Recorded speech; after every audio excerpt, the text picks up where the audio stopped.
Team at Streamline Publishing, publishers of Fine Art Connoisseur, Plein Air Magazine, and weekly newsletters Fine Art Today, Realism Today, Plein Air Today, and American Watercolor, and events, the Plein Air Convention and the Figurative Art Convention. We offer over 400 different art instruction tutorials and ultra high-quality video by the world's leading artists. If you like what you see, help us support our artists and our team with your purchase. Each video aired has a special discount code for today only in the comments section with a link to the video offered. And to see everything we do, or if you want to receive notice of new releases, new products, and new events for artists, simply click the other link, which says, "See everything we do." Thank you. Hi, I'm Eric Rhodes with Fine Art Connoisseur and Plein Air magazines. We're trying to get you through these trying times by giving you some samples and interviews with artists. Today we have Scott W. Pryor painting the urban landscape. I think you're going to enjoy this one.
So one of the things I like to do is take my shadow colors and mix them with my light colors.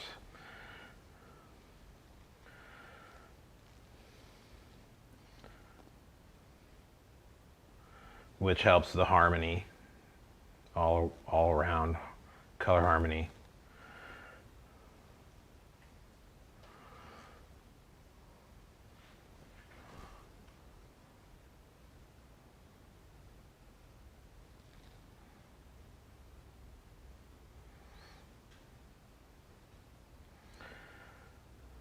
I know I've said that before, but it's important so that your whole painting goes together.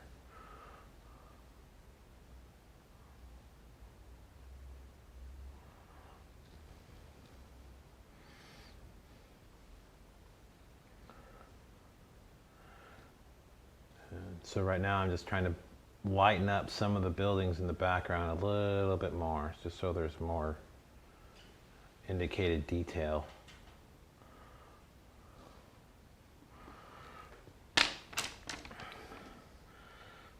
Punch in some light in the back.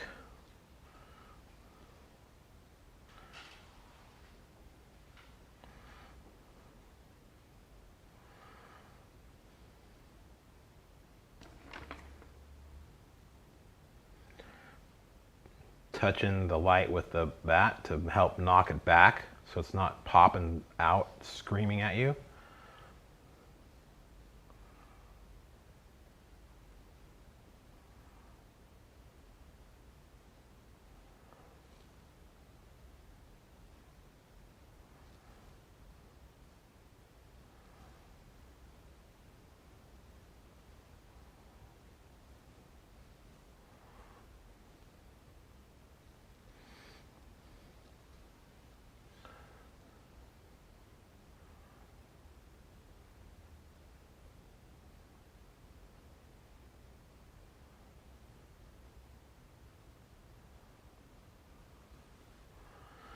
Just adding some dabs of light, hitting the buildings and the cars in the background. I'm only trying to make it look like they're there. I'm not going to spend too much time on them. It just, again, indicating stuff in the background. You kind of get the idea that it's cars and stuff. And I'll go back in it and add more stuff.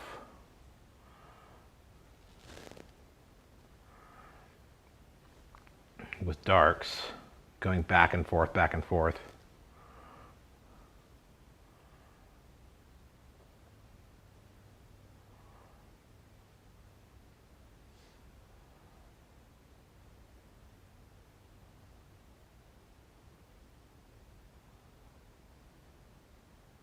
Coming forward.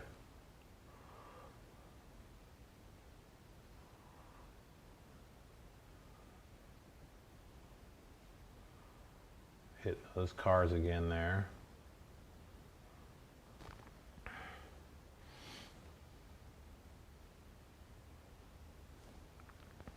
Oops, that was too light, too dark, sorry.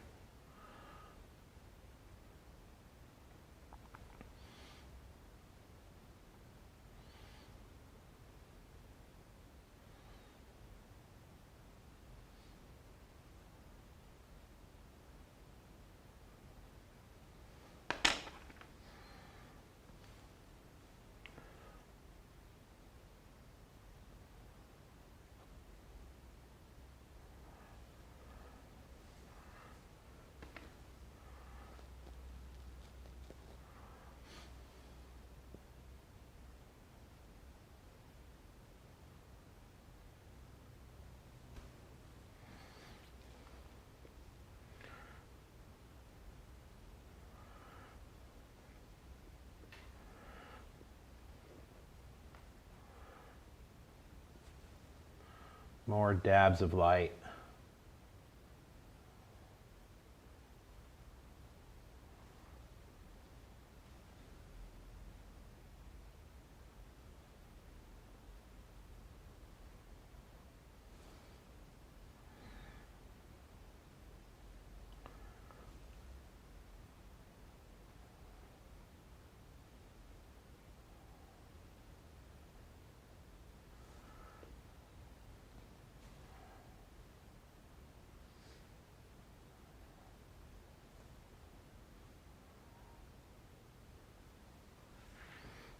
Now I want to add a little bit of color to some of the cars, right in here and in here, just to add a hint of color before I get too carried away with my highlights.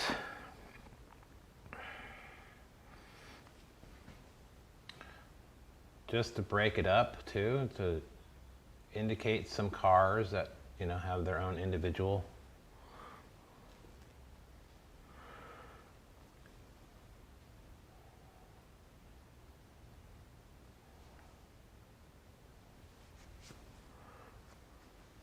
Actually, those cars are a little bigger over there.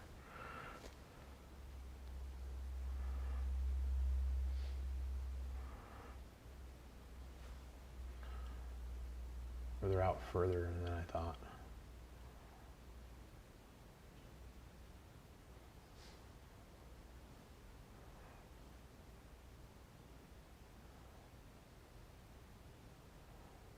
Constantly adjusting my drawing. Always moving around, always checking stuff, always.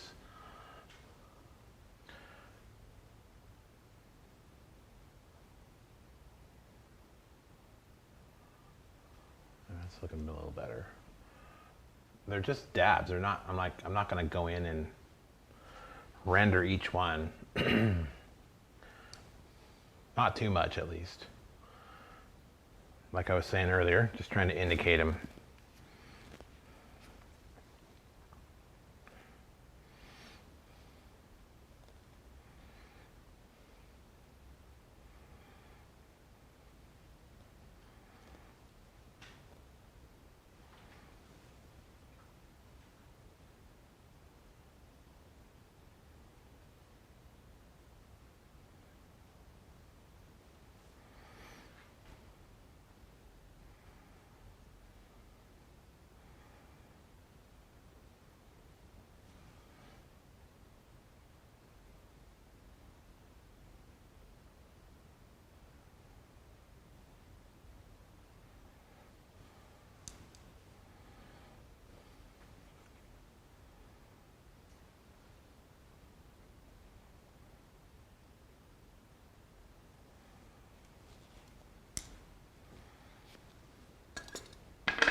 Go back, put a little more light on the color now. Just going back and forth. Got a little ahead of myself by forgetting the color.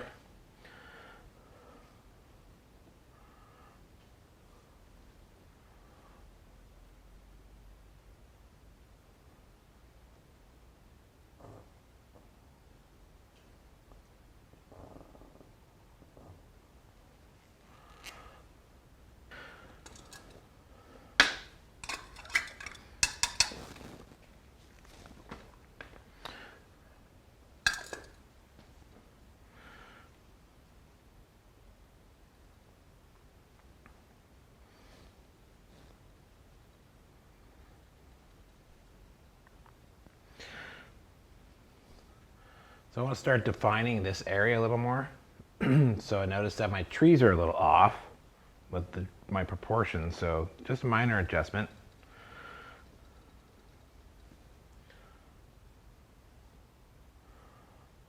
I want to bring it down a little more so they almost touch and overlap. What I'm noticing is down in here, and there's in the photo, there's that corner down there. So I'm just trying to see and define that a little more because there's a car going across the intersection, and it is a busy street. So I want to get that in there. I want to make sure it looks like the street that I was just at, you know.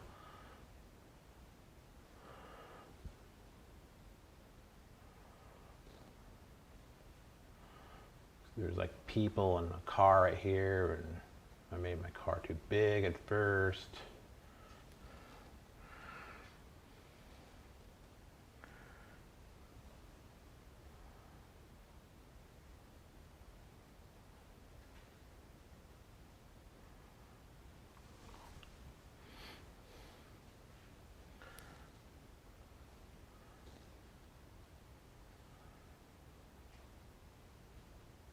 Got a little touch of light right there going to going on the street.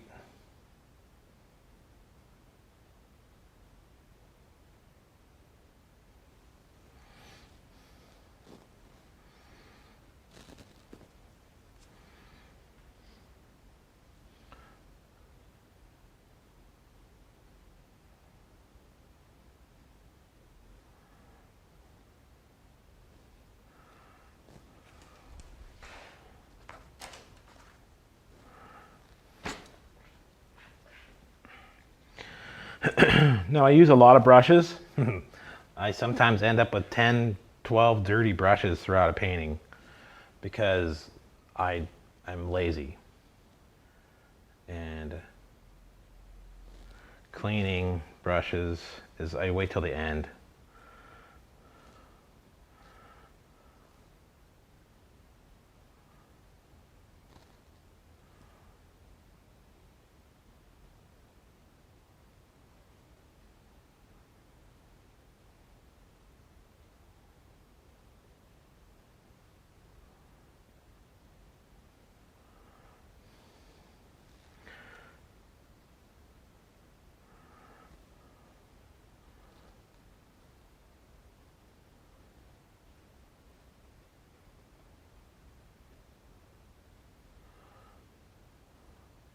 So right now I'm just indicating some of the dark spots that are in this building to help define it a little bit more compared to the background.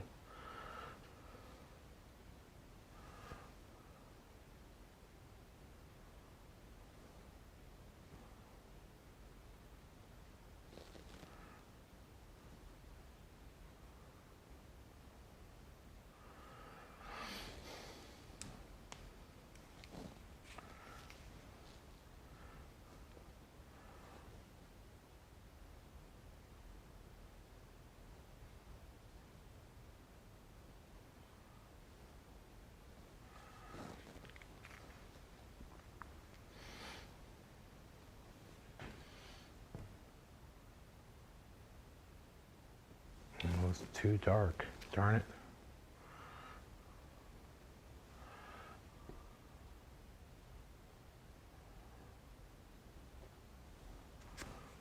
It's all right, we'll fix it. Again.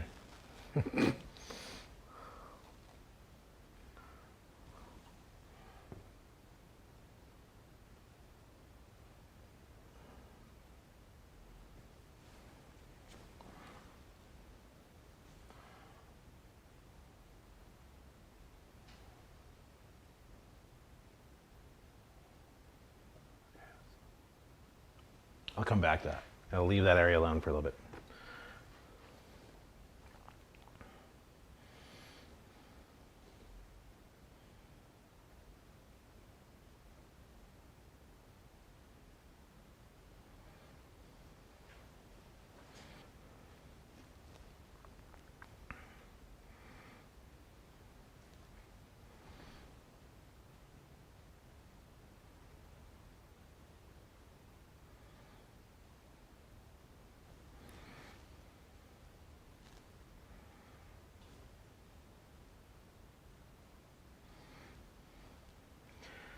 Now what I'm doing is I'm going to hit a couple spots to make it look like there's a little bit lighter shadow on the sidewalk.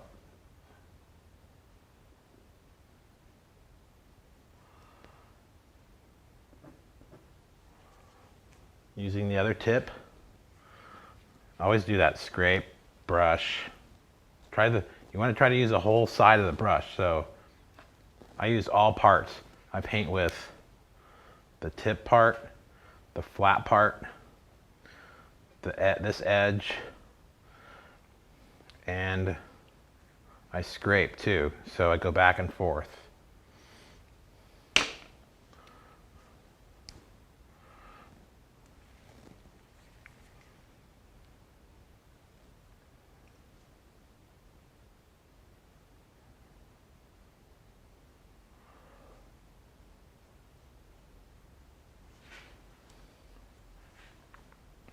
So I'll come back to this area. I'm going to start to build the trees up some more, bringing it forward again.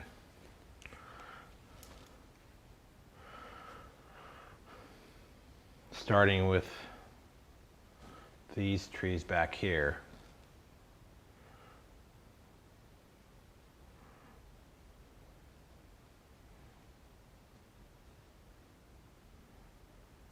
Try a little bit of orange just to mute it so it's not so screaming.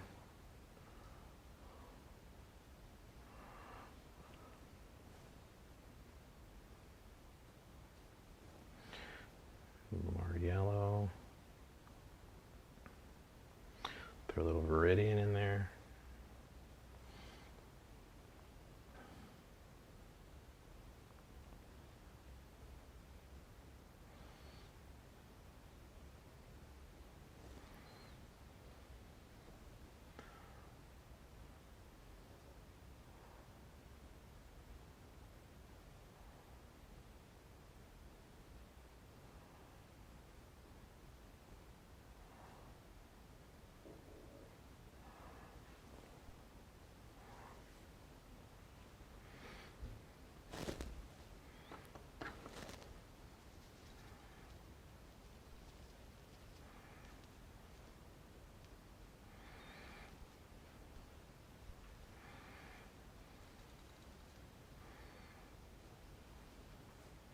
Come back into the dark spots, lighten that up a little bit more.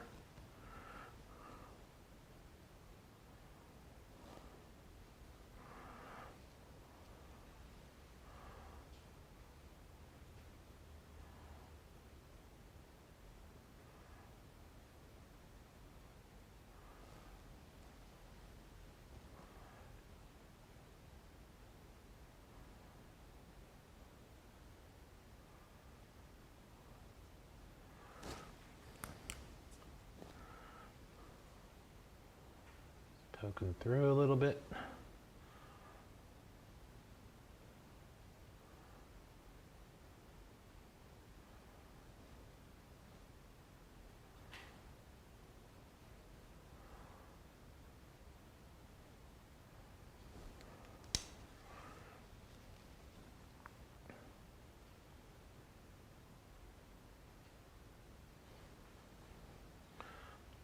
Soften a couple edges. by flicking the brush up into it. So I'm taking the wet paint from the dark area and dragging it up into it, just to kind of give that softer feel, so it's not just a hard edge. Because it is a tree, it's not a it's not a metal object.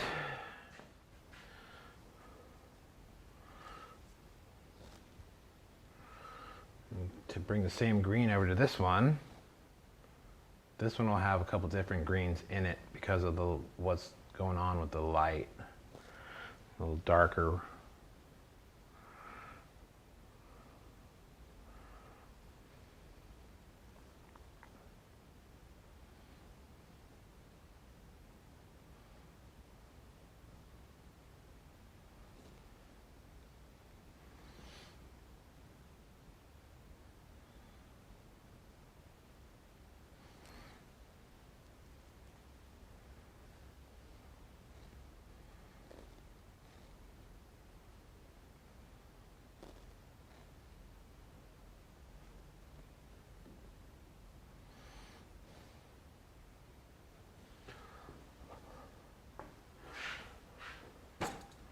Now, remember the rolling the brush?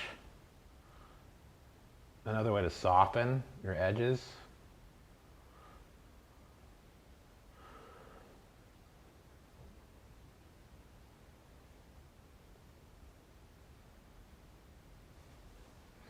I'll come back in with some of that brighter green on top, and maybe a little more yellow in this one.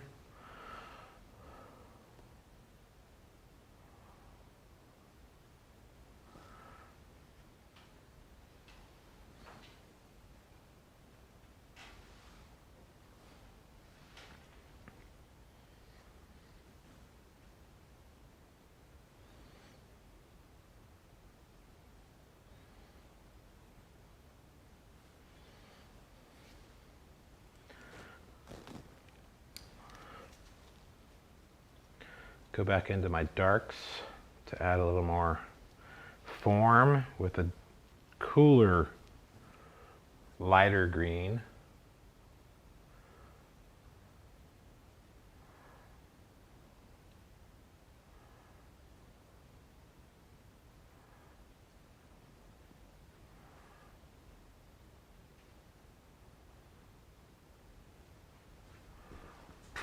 Let's get in there.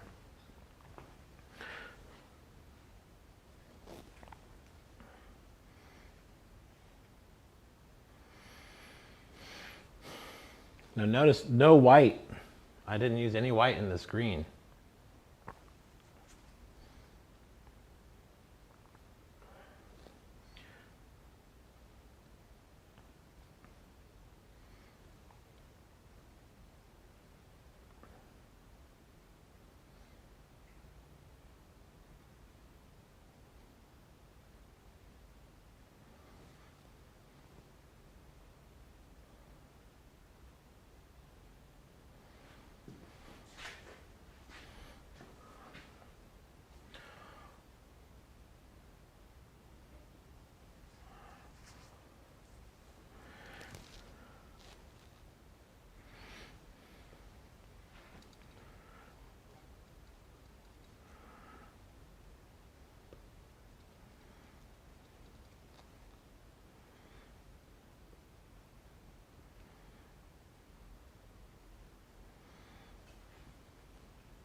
So let's get some branches on those trees.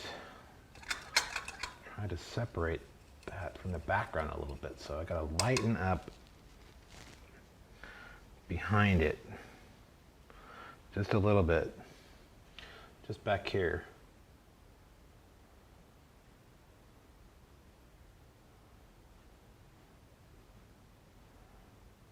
So I can put a couple branches just to indicate a couple branches on that tree.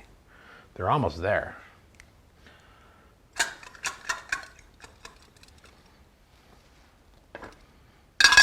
I try to put my lid on my can because I get a little sinusy with terp. I have allergies. So you gotta protect yourself. Put the lid on your can.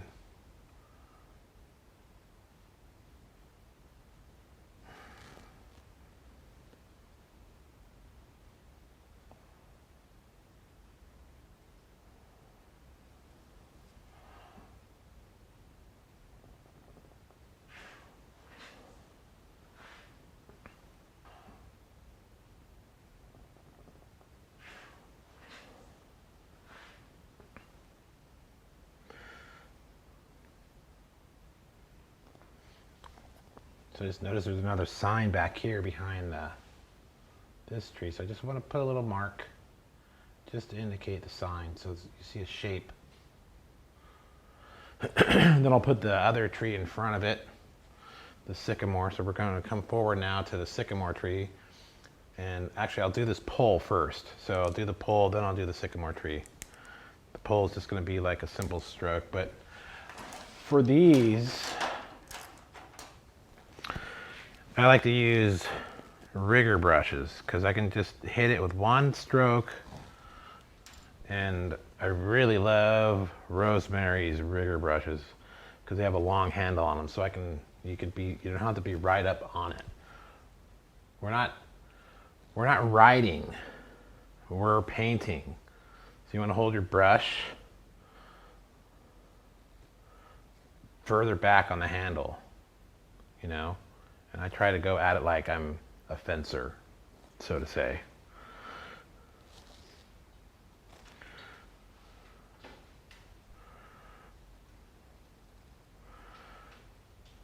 So the pole is like just another gray, but I want it to come out because I want you to see it. I want you to know it's there. I want the viewer to know it's there.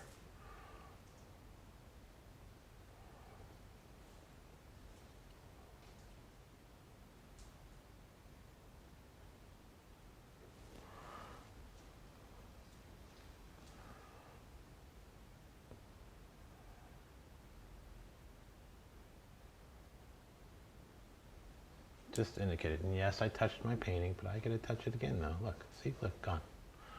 Bam, just like that.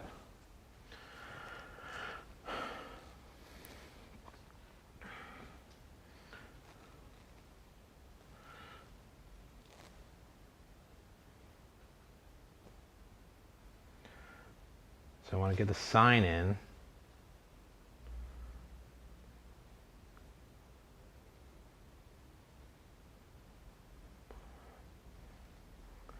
Kind of a weird green sign that they use there.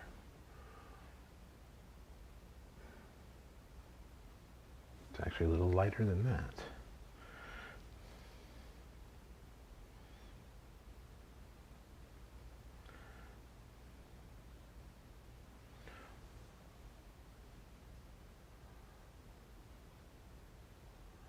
That'll work. We'll come back with some of that green that was that's in the tree behind it, just to get rid of that little hole.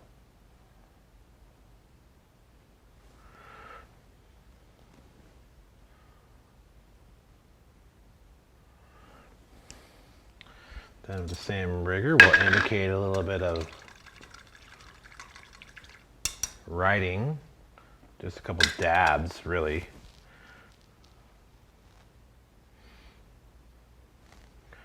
Making it look like a little more like the street sign.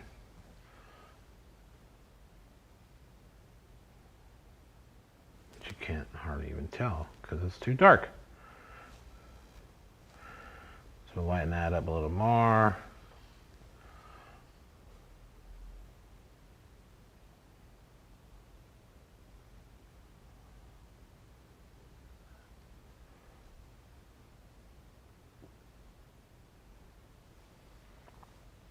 All that just for that little guy right there. But it's important. To me, it's important. So don't forget your street signs when you're doing street scenes.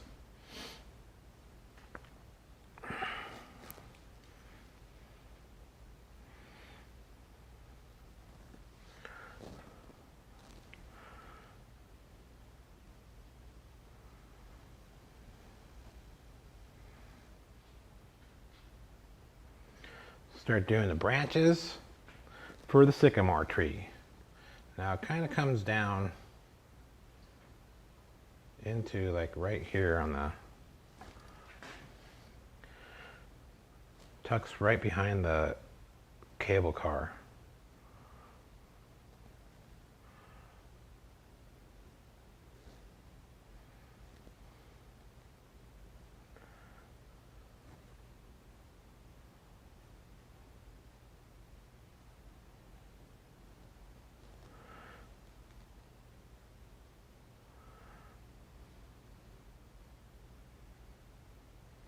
Just trying to get the right colors.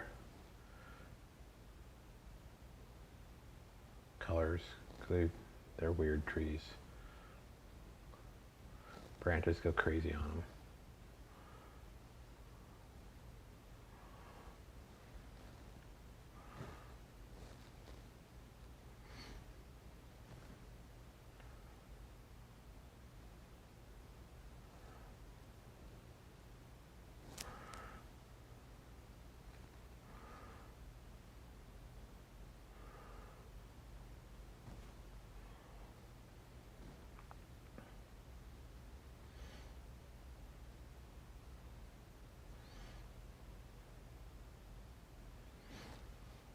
All we want to do is simply indicate a couple branches. We don't want to put every single branch in the tree. We just want it to look like there's branches. That one is too big. Be a good spot for the rigger.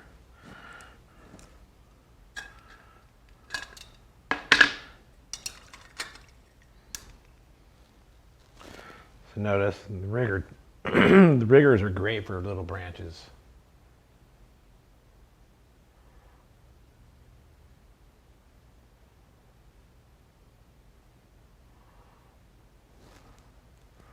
Simple. Notice how I'm holding my hand, holding the brush with my hand. It's way back. I'm not right up on it.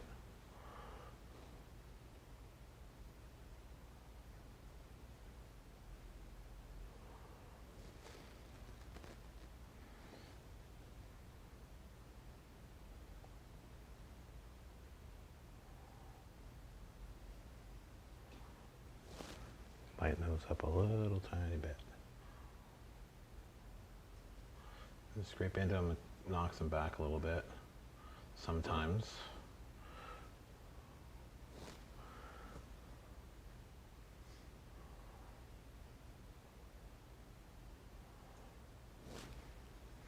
I want to darken the base part just a little bit more.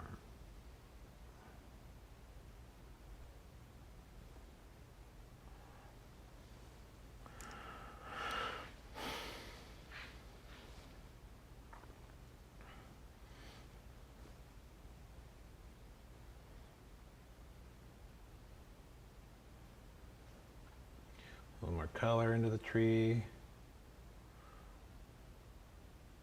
Sometimes going over the branches you just put in just to give it that layered look helps with the depth and the structure of the tree.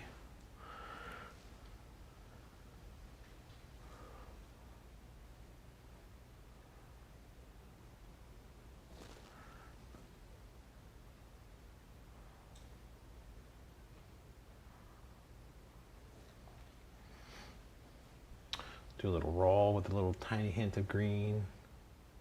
A little roll.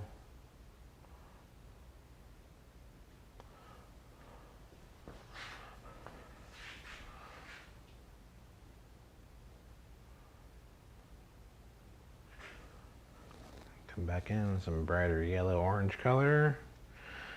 And it'll be kind of done. Until I see something else wrong with it, of course. So it was kind of fall colors there, so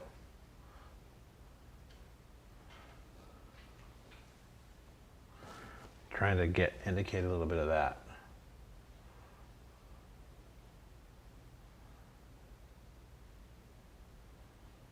Little roll, little flick.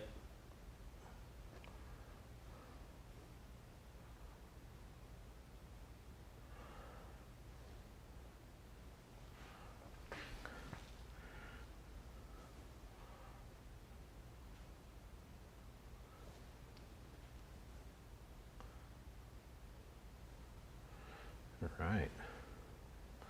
Kind of digging that.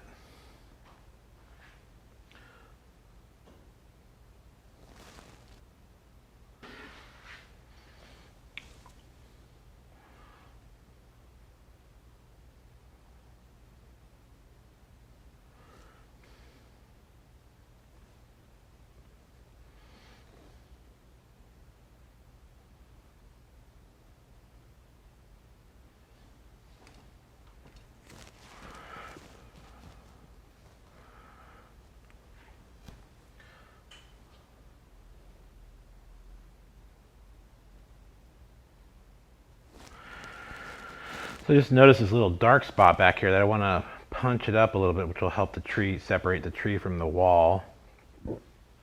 It's probably a doorway.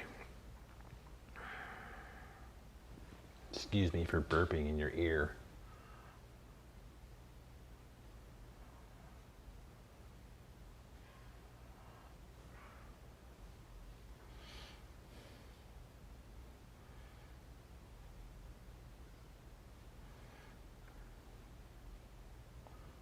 Windows.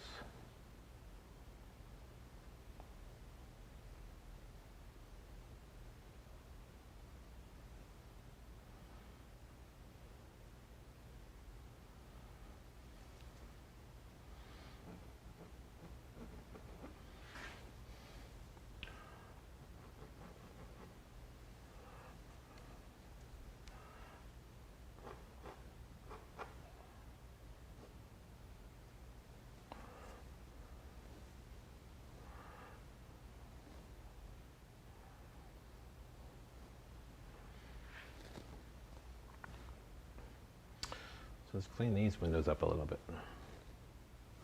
Actually, song, green down, where this over here.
So there's all these windows and stuff on this building right here with bricks.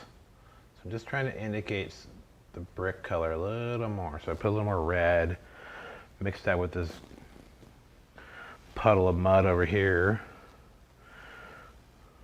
It's a good puddle of mud.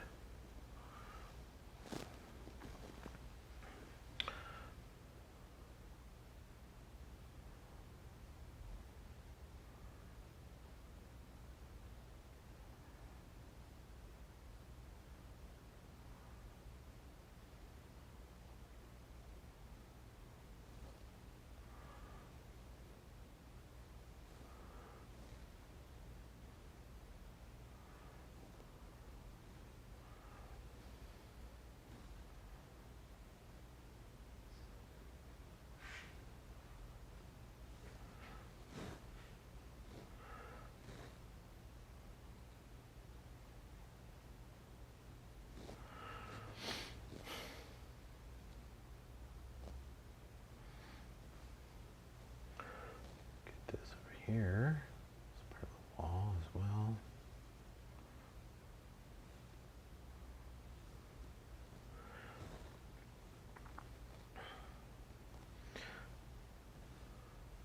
So I want the wall, this corner right here of the building to pop out a little more. So there's like reflective light hitting right here, kind of hard. And then I'll darken this side a little bit.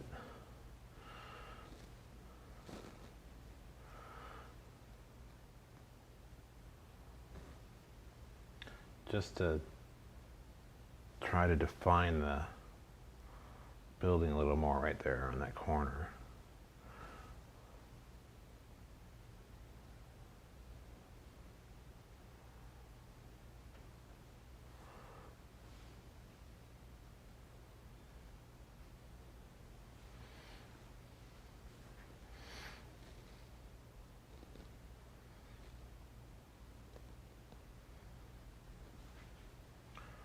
But we still want it to be warm, so.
Just want to clean it up a little bit.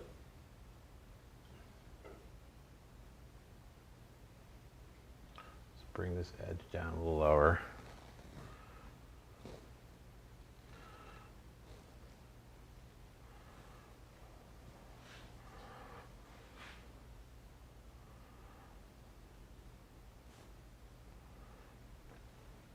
We're moving right along, people.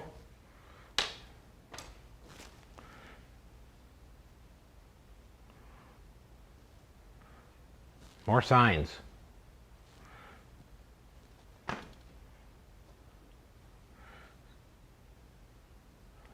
There's one right over around here somewhere. I just got to get it in there. About right, in the right spot.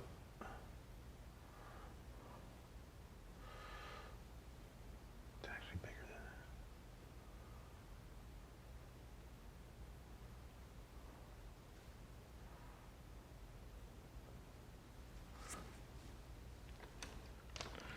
Heck nabbit. I've messed my window up.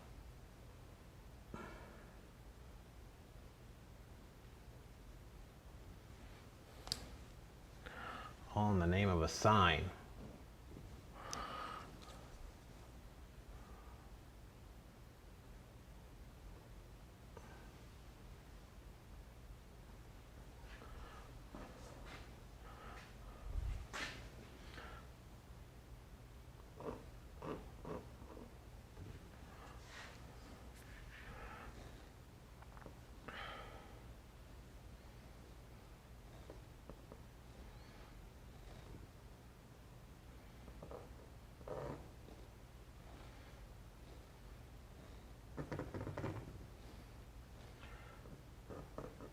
Just notice the tree comes down a little bit, so a little more.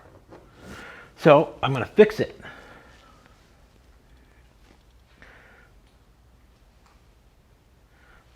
All I'm trying to do is just get kind of an accurate drawing. I'm not, I'm not trying to be exact.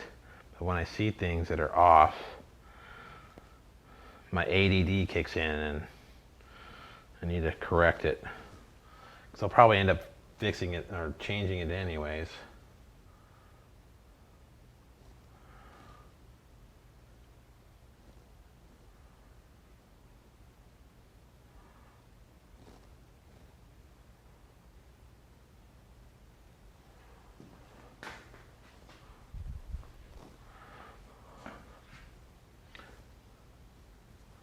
That is starting to work. So there's a little spot of the brick wall popping through, like right up in here.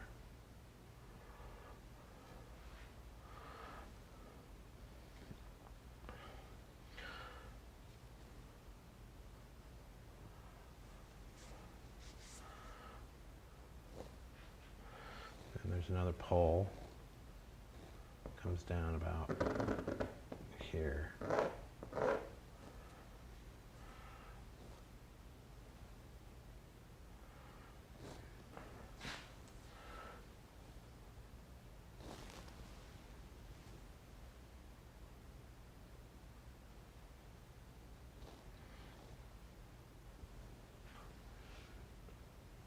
I gotta move my pole over.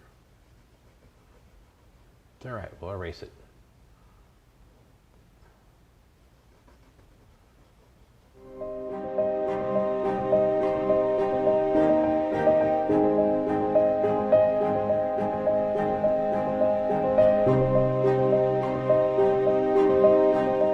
When I was adjusting my tree over in here, I noticed that my proportions are still a little off. And earlier I put in my street light pole there. Well, that was wrong. It's wrong. I need to move it over a little bit. My shadow's right here. My shadow's still good. It's the rest of it though. So like where I have the light right here, there's actually tree there. So I'm gonna just smudge it over a little bit. Just like that, boom, gone, erased. Which means this part needs to come over here more. And then I can put my street light back in. That's actually higher. Don't listen to me. Well, listen to me, but don't listen to me.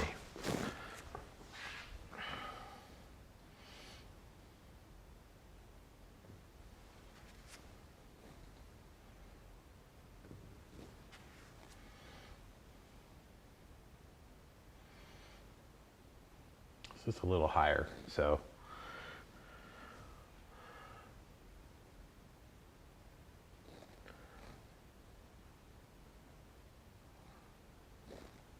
That's better. Because my street light, there's a shadow cast off of the pole. So there's this shadow right here. My light's like the pole's like right here.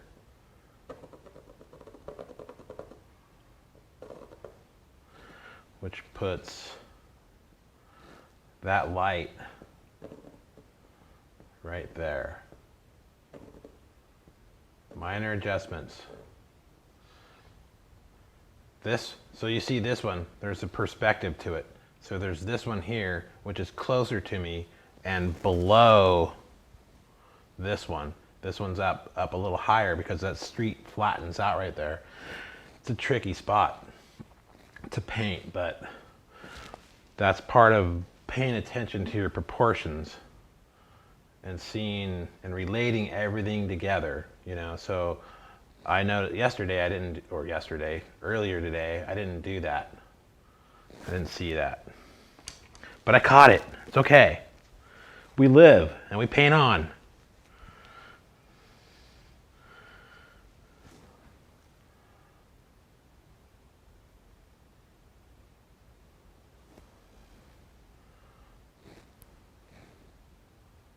And there's a little light down here too, which blends in with the windows. So you got to remember where it is. Then there's a little walking signal. Walk, don't walk.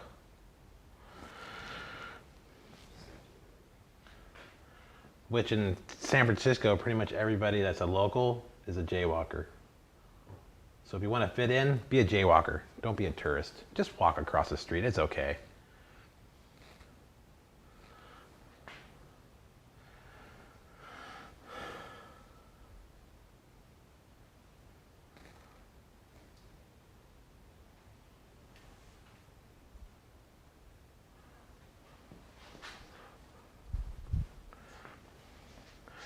My wife would say, don't listen to him though, so. Jaywalking is not for everybody.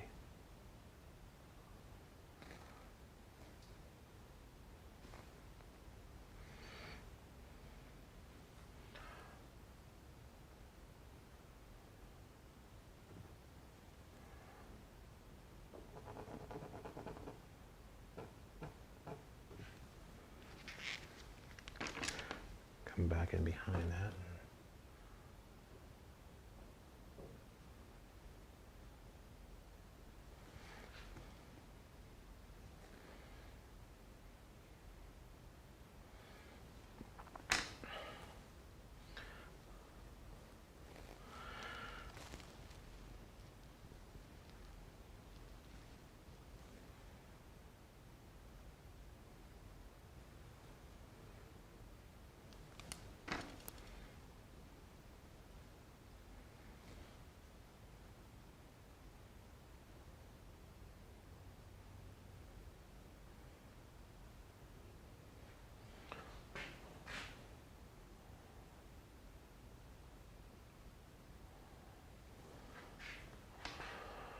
So at this point, I'm gonna start building it, even bringing it forward even more. So I've been concentrating back here, trying to add the layers of atmosphere, to get the building set in and stuff. Now I'm gonna start to, the stage is being set basically. So now I'm gonna start building up my street corner over here. There's people standing on it. I gotta, get in there and redraw the, and add the corner that's actually there. It's in shadow, so it's kind of nice. It's a slightly different value than this cool purple that I have put in there. Probably use like a little bit of a blue just to separate it. Also, but at the same time, harmonizing with the warms that are in there. Then once I get going with that, I'll start working on my street and coming forward with like these cars that are here, starting to add to the street car, the cable car. Don't call it a street car, it's a cable car. So I'm gonna start pulling it forward more. I will go back here after I set this up some more, and I will work on some things after I let it sink in my head a little bit, what I wanna define a little more. So let's jump on this corner over here.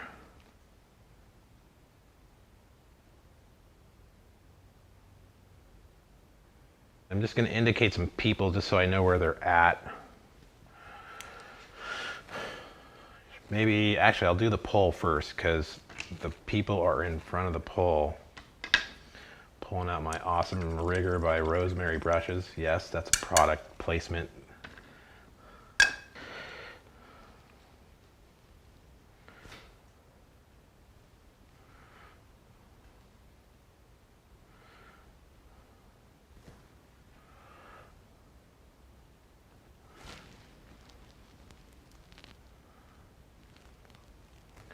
So the pole's kind of dark. I just want to make sure that I get a nice dark stroke in there to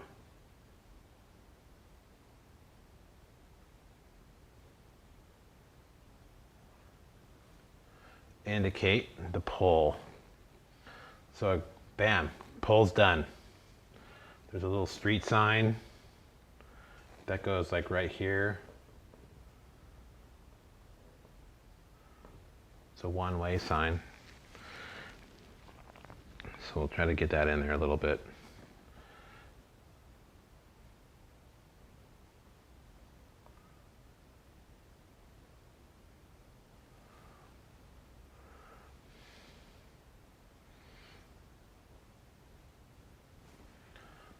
Indicate the little arrow.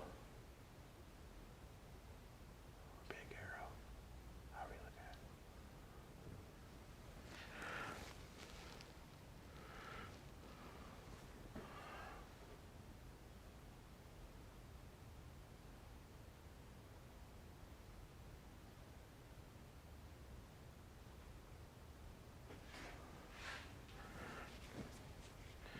Just for fun, I'm going to throw in the red from the red lights because it's part of the eye candy that I like to put in. I usually wait towards the end, but sometimes I like to put it in there just so I know it's there, and it reminds me of what's there, so I don't paint over it, or just to give it a little pop. Setting it up.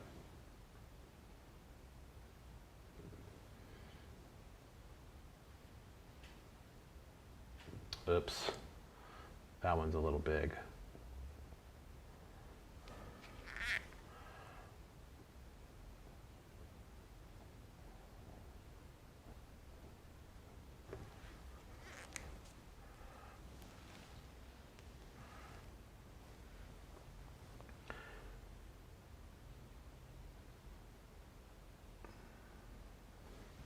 to make them a little brighter sometimes, put in a little dab of orange, just to give it that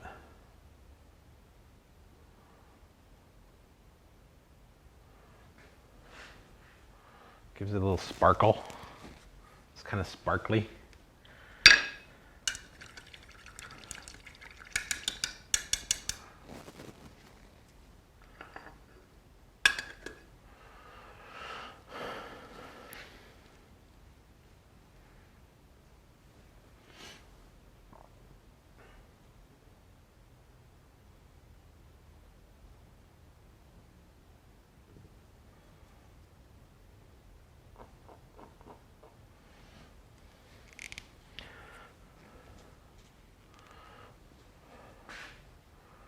Corner shaping up nicely.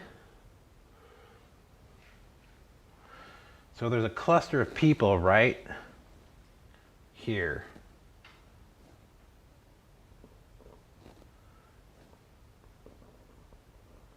Standing on the corner, waiting to cross the street like tourists. Again, don't listen to me. I'm just scraping in a little bit of where they're at so I can make it look like there's a little group of people waiting to cross the street.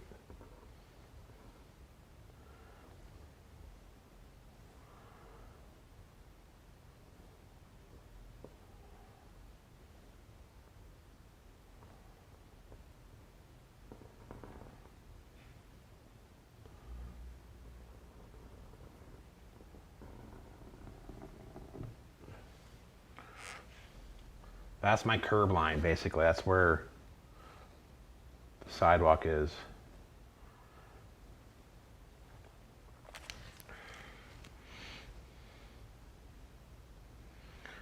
So I need to go back here just to get rid of some of that extra part I put in on accident. I'm gonna redraw those guys.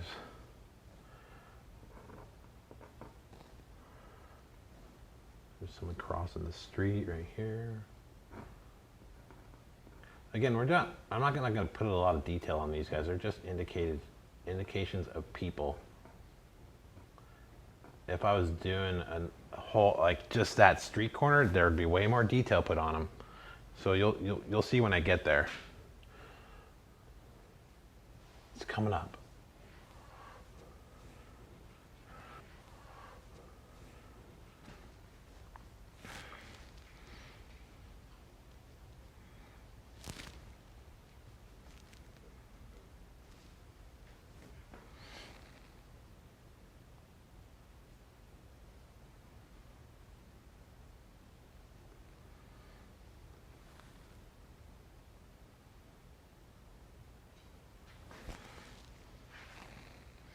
A little darker.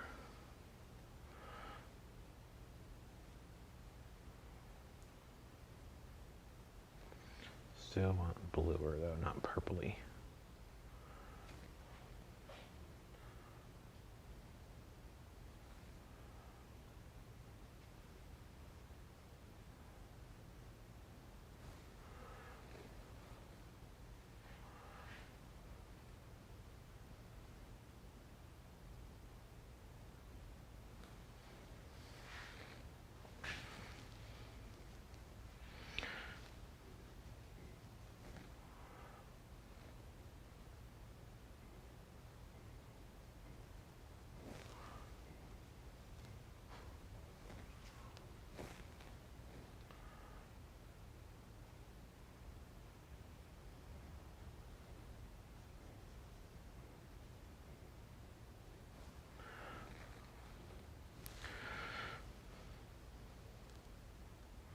I'm going to go into the street right here where that shadow is. I'm going to add some reflective light that's a little lighter.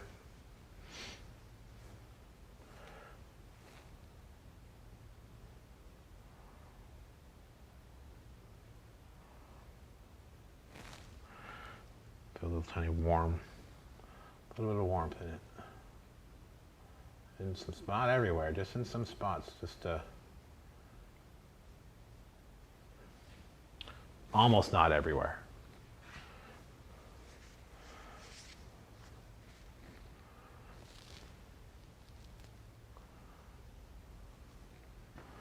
So we do these shadows over here. The people are. It goes right into that shadow from the street light.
Well, that's shaping up nicely. I'm starting to like this corner. So we'll put in some dark shapes for people.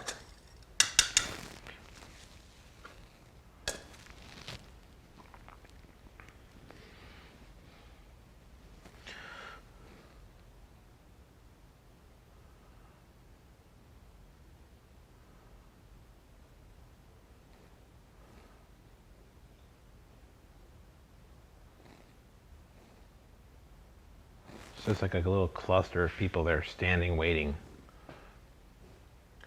And I'll throw a little bit of color and light on them.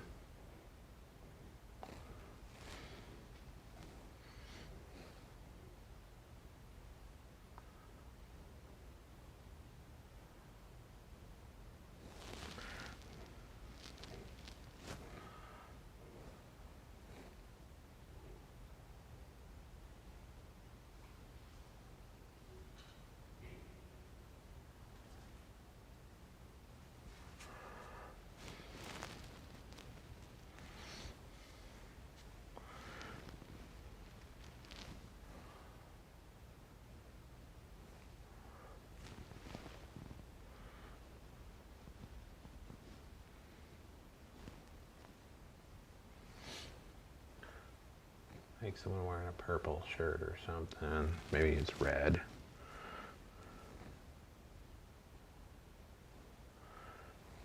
Throw one over there too.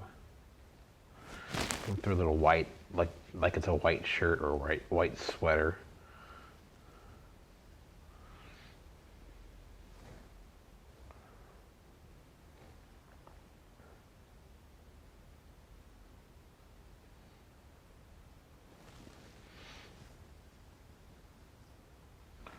There's someone walking down there and there.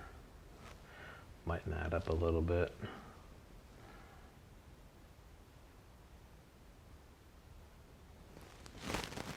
And the dark hair, so they pop out a little bit more. That's a little big of a head.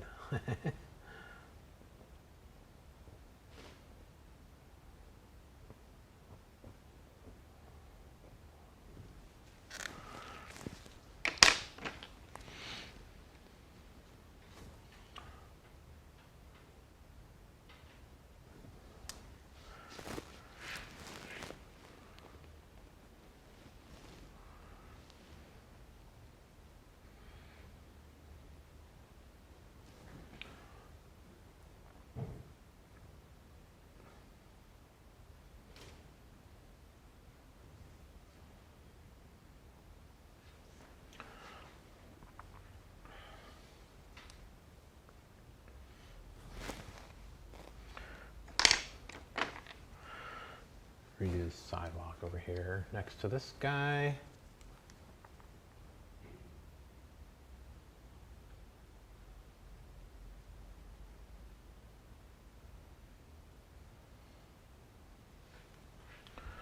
Make their head a little smaller.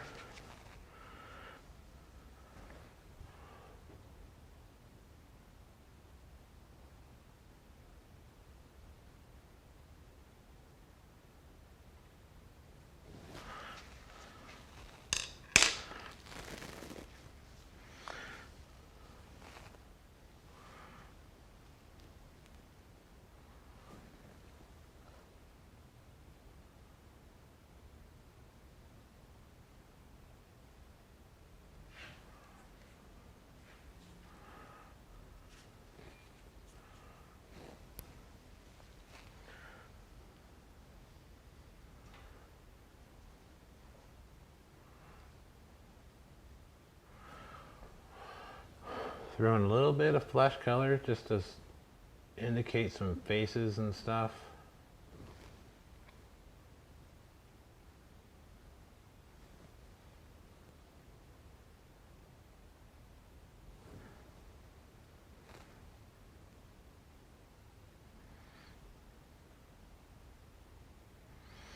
Don't want it too bright though, because you don't want it to pop out too much.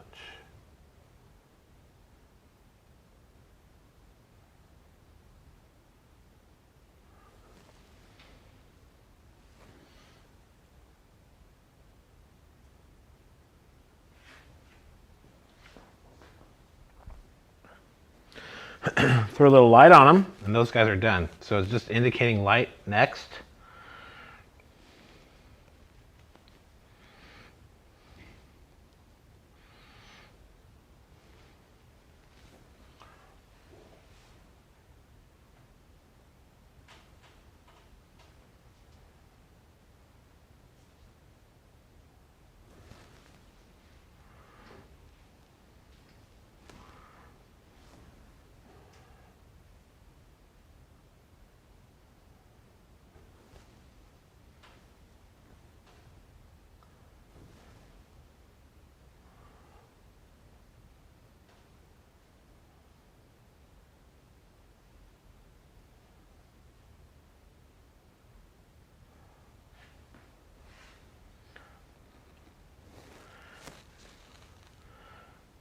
Little light popping through behind them from the sidewalk.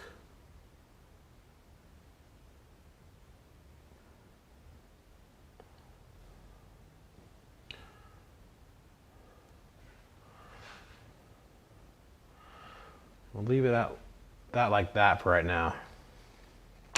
I'll come back to that section a little later.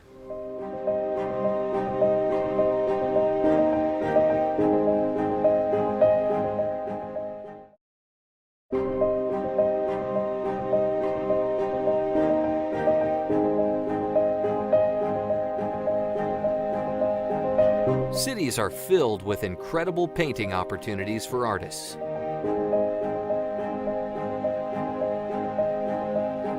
But instead of landscapes, you can paint the people, the cars and bicycles and buildings. Towers of steel and glass rising up from all angles. Life in the city makes great paintings, with an entire palette of colors and objects dancing before your eyes. In this all-new art instruction video, California artist Scott W. Pryor reveals all of his most effective techniques for discovering and painting raw and real urban landscapes that capture the imagination. In this new video, you'll discover how to choose the right scene and give it the right feel. Plus, Scott W. Pryor's complete painting process from start to finish. Scott will show you how to use his tools and colors to make urban scenes that come alive. This is not your ordinary video experience, but one peppered with style, as only Scott W. Pryor can do. Whether you're a complete beginner or an experienced painter, this training is sure to help you make dramatic improvements in your work. Painting the Urban Landscape with Scott W. Pryor is now available on DVD and digital video.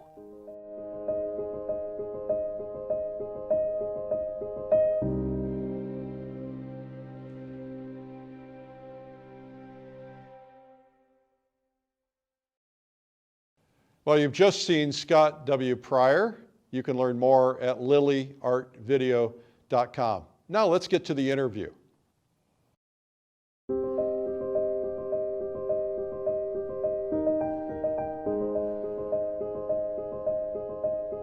Hi, I'm Eric Rhodes, publisher of Fine Art Connoisseur, Plein Air, and Artist on Art magazines. Today we're interviewing the amazing Scott W. Pryor. Scott, welcome. Thank you. How are you? So glad you're here. Thanks for having me. Oh man, this is an honor for us. So what I'm really curious about is what makes you tick, why you paint. We're going to get into all of that.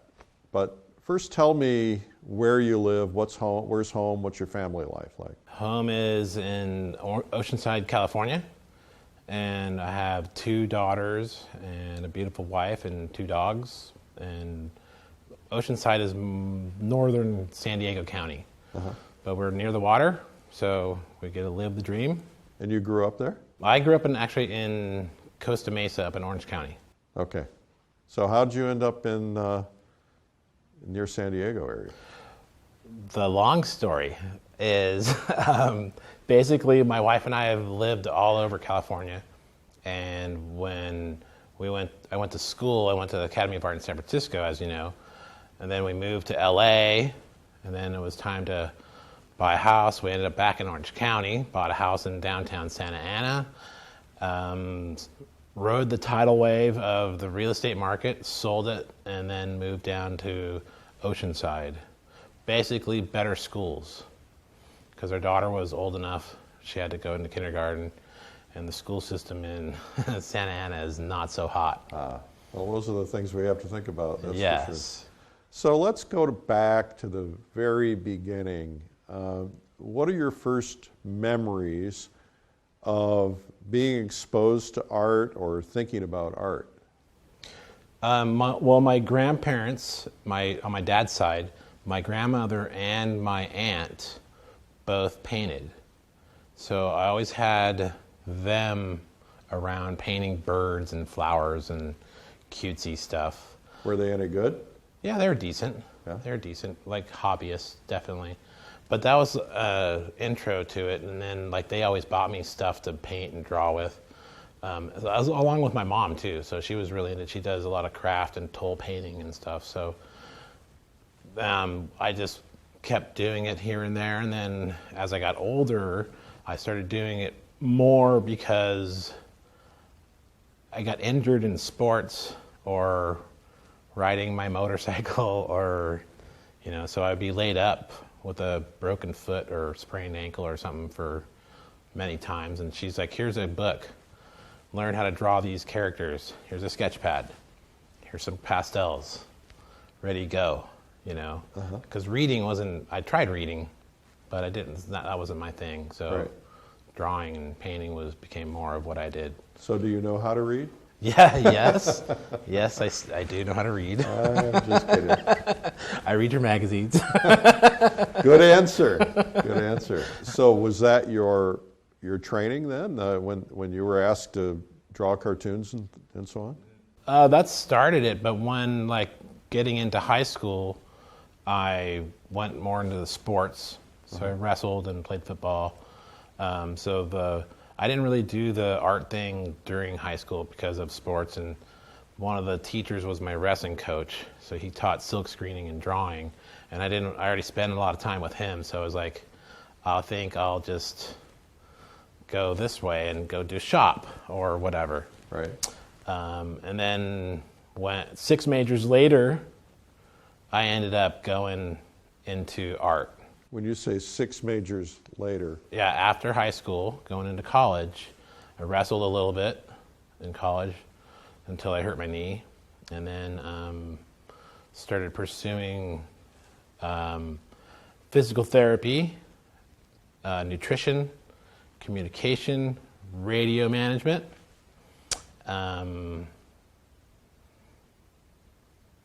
business of all things, and then was art. And I took a semester off after being let go from the San Diego State University. Because? I was having a lot of fun. Yeah, what kind of fun were you having? San Diego State fun, partying, lots. Yeah. And then my grades, of course, slipped. Yeah. So, and I didn't feel like begging. I was wasting my parents' money. So I took some time off, and my mom's like, why don't you get back into art? And I was like, oh, bing, light bulb. So I just kept going at that, and then next thing you know, I ended up going to the Academy of Art in San Francisco. So your mom knew it all along, she just had to kind of bring it back. Yes, yes. So you went to the Academy of Art in San Francisco. What year was that? I was there in 93. Yeah, like 93, and then graduated in 97. And who were some of your teachers? I had Craig Nelson, Hui Han Liu, Xiaoming Wu, Bill Mon, Chuck Pyle, tons and tons of people that I studied with. I was fortunate that I worked with the school.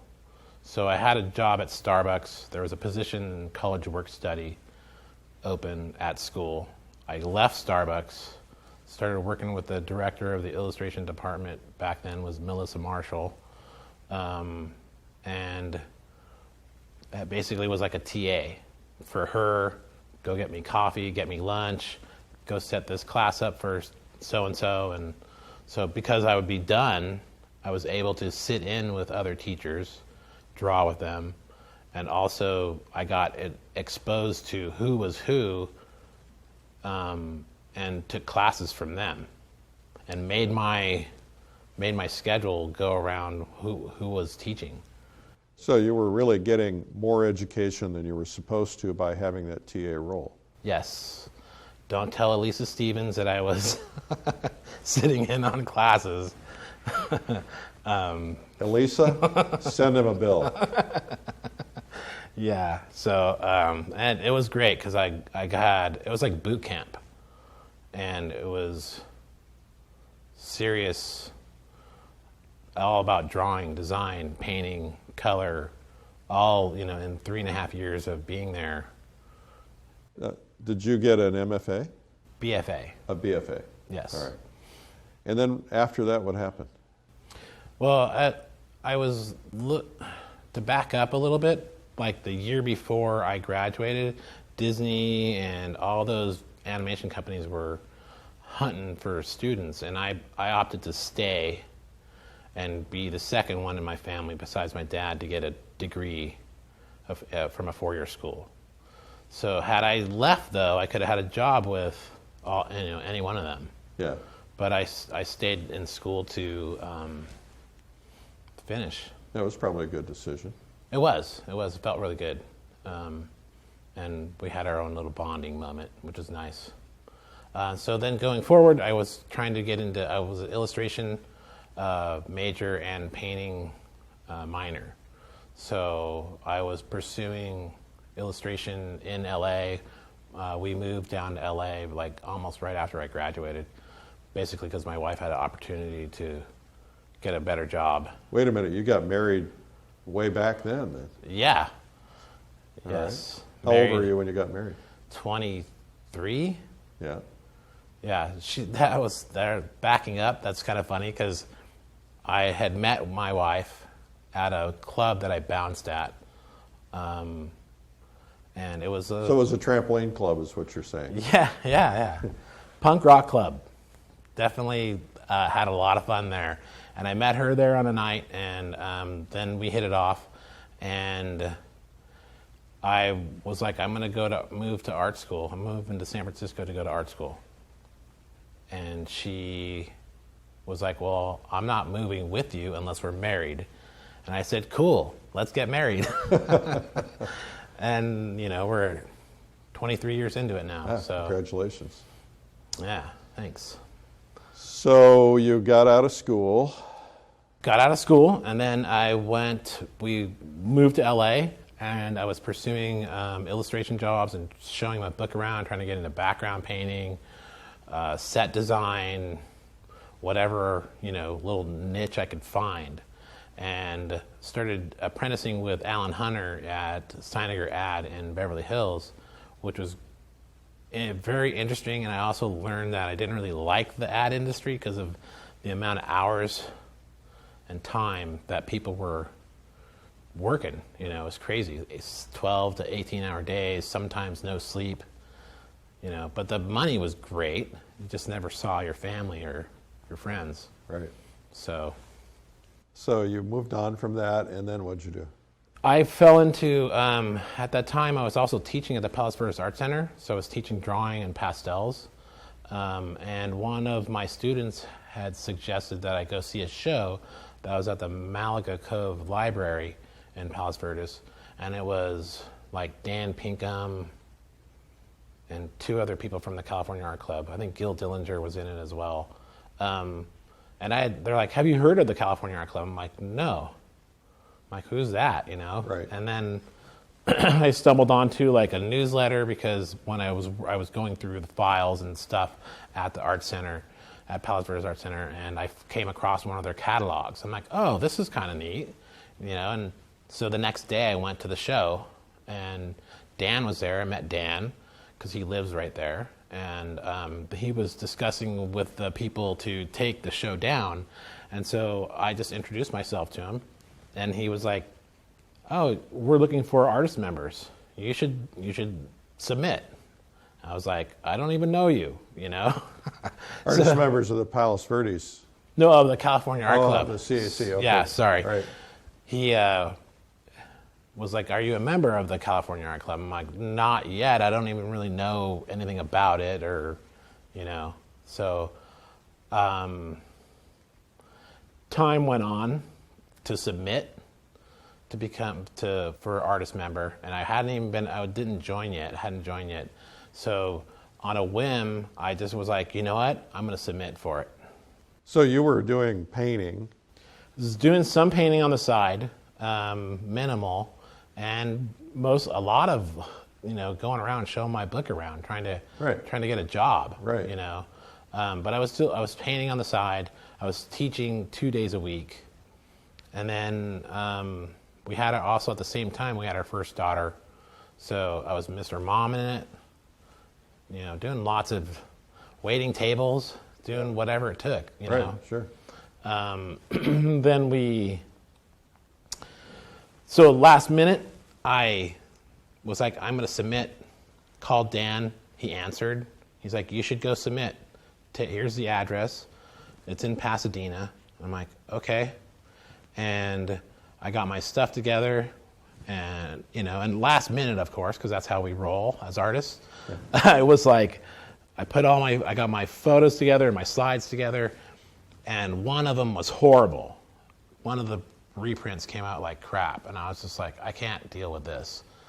And I almost didn't go. So on the way to Pasadena, I took our daughter to the office where my wife was. She was working for Clinique at that time, dropped her off. I called her. I said, hey, I need to drop off Hannah. I'm going to go to submit for the California Art Club. And this is before cell phones, so, no texting, nothing like that. And so I get up there, and then at last minute, I'm like, I need to reprint this. I found a guy in downtown Pasadena, reprinted one of my images, made it to the Adams house where I was dropping the stuff off at, Peter and Elaine Adams, who run the California Art Club, and made it in time, and then that was that. Drove home in traffic and just waited to hear from them, and I kind of forgot about it. And one day, 4 months later, I go to get the mail, and I opened the letter, and I made it in first try with the California Art Club as an artist member, which was no small feat back then and today. And some people get a little pissed about my story because I made it in first try. And all I did was submit. I didn't, I don't know anybody. Right. So Right. It was exciting. So you brought that up for a reason. It impacted your career somehow. Direction. It made me go into fine art. It showed me, God opened a door and I went into it. Yeah. Had that Dan Pinkham show inspired you in some way because you had gone to an art show where there was art on display? Obviously he mentioned the California Art Club to you, but had it been, seeing artwork out there that had made any difference? Well, I was painting plein air already. Oh, you were? Yes. Oh, you didn't mention that. Well, I'm sorry. At school, we didn't call it plein air. It was just we were doing outdoor studies. Yeah. So back at the academy, one of the classes that I had was doing narrative painting. That was one class, and we went out and did an outdoor study with that class. And Craig even mentioned, yeah, they call it plein air, and I'm all, what the hell is plein air? Right. And so he's all, it's just doing outdoor studies. So Right. We're just going to go outside and paint. I'm like, oh, fun, So we gathered our stuff up and made little pochade boxes, and some of us did. Some people brought a lot of stuff out. But we went outside and painted, So we did that quite often. Then I took a landscape painting class with him, and we went out for that. So I was already painting plein air. I just hadn't been in a group setting with anybody, and that was part of the show with Dan. So you got into the California Art Club. Yes. And then what happened? Got into the California Art Club, and that helped me focus in a direction in the art world. How did it help you focus? Well, to back up to school, I was looking at teaching with the academy, and Bill Mon, who was a instructor and mentor of mine, he was like, if you can take time away from teaching and go take a couple years to 4 years to figure out who you are as an artist. Do you want to be an illustrator? Do you want to be, painter, fine art guy? Do that. So I took a little time off and was, doing some soul searching and trying to figure out who I was as Scott W. Pryor. There is another Scott Pryor artist, right? Yes. Funny thing is, his middle name is Wilson. Interesting. Fortunately, he doesn't use his middle name. So, okay, let's go back to this direction. Now you've figured out your direction. You wanted to paint fine art. Yes. So I got into my first plein air show was the La Quinta Plein Air Invitational, or whatever they call that. I don't think they do that show anymore. But that was the first plein air show that I ever got into. I painted in that and basically had my ass handed to me because painting-wise, I could hold my own. You had Ken Oster, Jacobus Boss, John Cosby, Camille Przodwick, Robin Hall, a whole slew of plein air painters that were like La Papa members, and CAC artist members, and I had not really met any of them yet. How I had my ass handed to me was because of the frames. I bought a bunch of cheap frames down in TJ, went down there with my grandfather, who knew a framer down there. TJ meaning Tijuana. Tijuana, yes. And bought a bunch of lower than upper grade frames and had people were like, you need to change your frames. I didn't sell anything at that show. I totally got skunked. But it was I learned a lot. That was a huge learning thing, for me. And then after that was the first time I painted with the CAC was back when they painted at the Mission in San Juan Capistrano.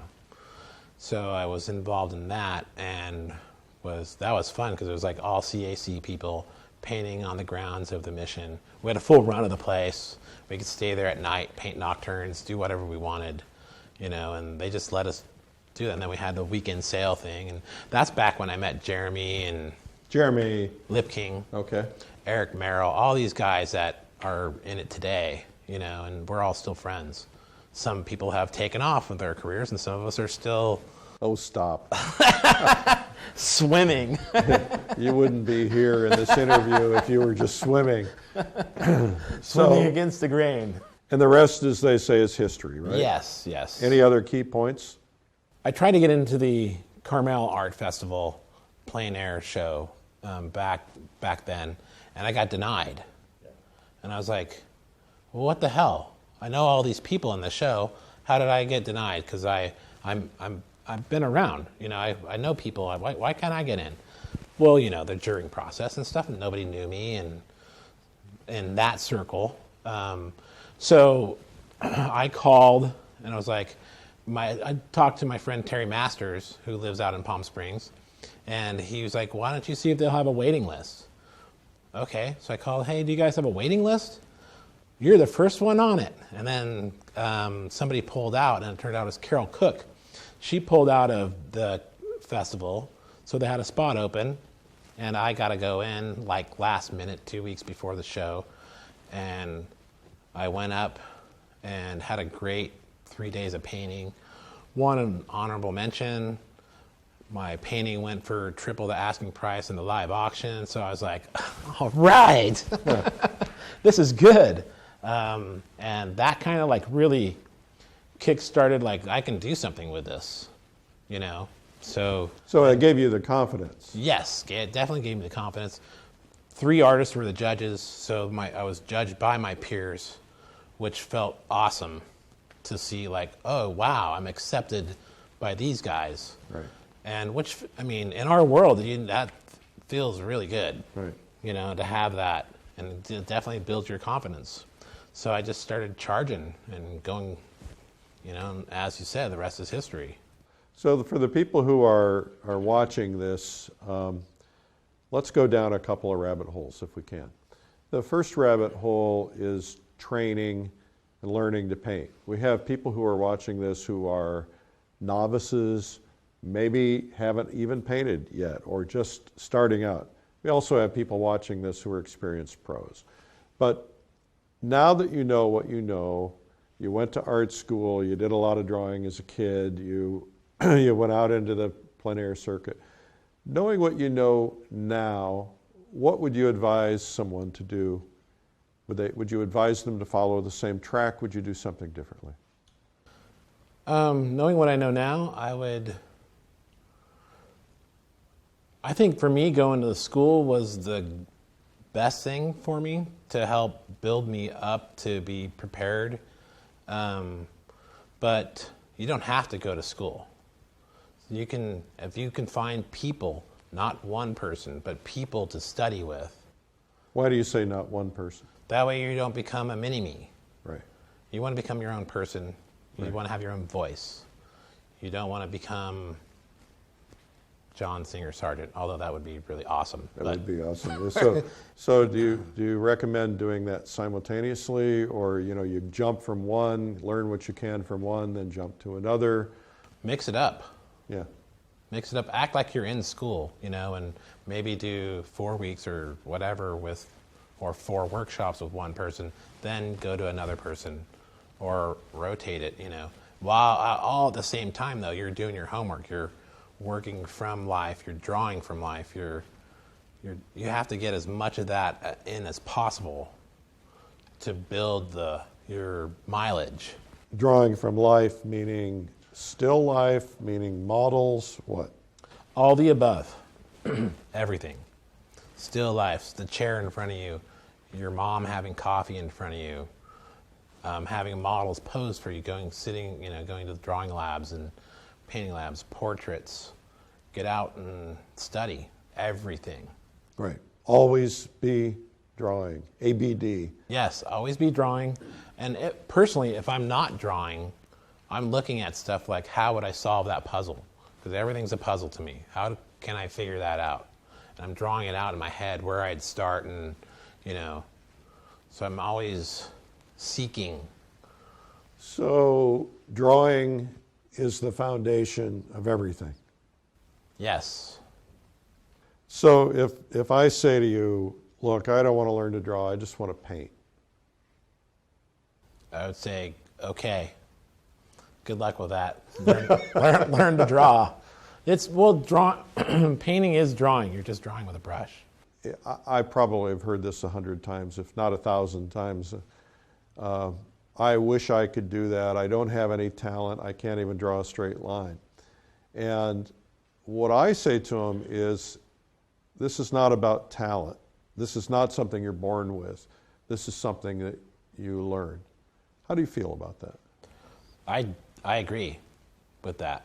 And I mean, there are some of us out in the art world that have what we call or at school we call it the Midas touch. And you can just draw and paint anything, anytime, first go, still life painting, beautiful. And then it's just like they just keep going. But to learn anything, you have to put time in, and I think, anybody if they have a desire to get into art, painting and drawing, they'll learn it. And anybody can, you just have to tap into it and try, And not give up. And not give up. I mean, it's frustrating. The hand-eye coordination thing is that's all brought on by mileage. At least for me, I wasn't one of the Midas touch kids in school. I had to work my ass off to and catch up. I went from a junior college, taking drawing and painting classes there, and I was one of the better students there. And then when I went to the academy, I had my ass handed to me. I had kids. I was studying with kids from Korea and China and Japan who had all been in art schools, since six years old, or 8 or whatever when they got pulled out of their elementary school. Right. But I learned a lot from them as well. So you learn from the students too. So I learned like how to spin charcoal in my hand. I'm like, how do you keep that tip so fine? Because we're always, getting that fine tip, shaving it, with a razor blade. And then I asked one of my friends, I'm like, how do you keep that tip so fine? And he's like, I spin it in my hand. And I was like, aha. And so I tried it, and it was awesome. I was like, it just was mind-blowing. That just a one thing, So all these years, I've never heard that. We're talking about compressed round charcoal, number one, not the square ones. When you're drawing a line, and if you spin while you're drawing, you're spinning it in your fingers. That keeps the tip nice and sharp. Huh. Do you still do that to this day? Yes. So talk to me about the importance of mentors. And when I say mentors, I'm really thinking in terms of 2 types of mentors, living and dead. Okay. All right. So you were probably inspired by people from the past. Who were they? Definitely. Mucha, because of illustration background, Alphonse Mucha was one of them. Sargent, definitely. Some of de Kooning's work, some like Rothko, his abstract work. I liked his stuff, but I leaned more towards the traditional guys. Plein Air, I was like Wendt and Payne and those guys. I admire their work, but I just saw too many people copying their style, so I just try to stay away from that. But definitely Sargent and Sorolla, I would say, were the two big ones for me. Living artists, Bert Silverman was one of them, is still one of them. You mentioned Max Ginsberg earlier, maybe last night or whatever, but he was like, we had heard about him through school and the academics, and Everett Raymond Kinsler for his portrait work. I mean, I can keep going. There's a lot of them, today. And back when Bill Mon suggested to me that I take some time off, he also suggested not looking at books. So that he's all, don't look at books and don't watch videos. Sorry. Don't pay attention to that advice. Don't listen. Bad to me. advice. Don't Very bad advice. Don't listen to me. And so I wasn't really watching videos anyways, but I was like the book thing. We all like to collect books and look, and drool over who's doing or what this guy did. Right. So I put my books away and just tried to study as much as I could from life, or pulling stuff out of my head, drawing in my sketchbook, trying to get things down. And that helped me a lot to get my own voice. Well, that's difficult. That's one of the most common questions that I get is, how do I get my own voice? Because there are a lot of copycats out there. There are a lot of people who will study under someone, and watch a video, look at a book, etc. And those are all important if you keep one thing in mind, and that is that you're learning what they've learned, but you're not trying to be them. Yes. Right. So how do you get your own voice, and how do you know when you have it? That's a good question. I think it was just by trial and error, really, like experimenting. I'm still, I don't know, in some ways I'm still developing who I am as a painter, because I experiment with while I'm painting in the studio or outside, like thin washes to thicker, painting thicker, just letting stuff happen, and sometimes it's an accident, Happy accidents. Yeah, exactly. Right. And it's hard to figure that out. It's not the easiest thing to do. You just have to have the confidence in yourself that what you're doing is working in a way.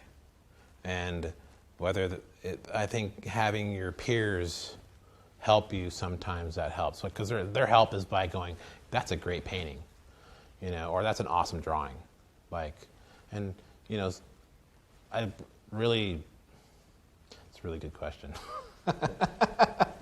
One of the things that often would happen to me is that I'd be painting with a group of people, and I'd take a break and I'd wonder, and I'd look at what other people were doing, and I'd see how they handled a particular piece in the scene, and then I'd go back and I'd start changing mine. And I finally got to the point where I said, you know what, first off, I can't go look.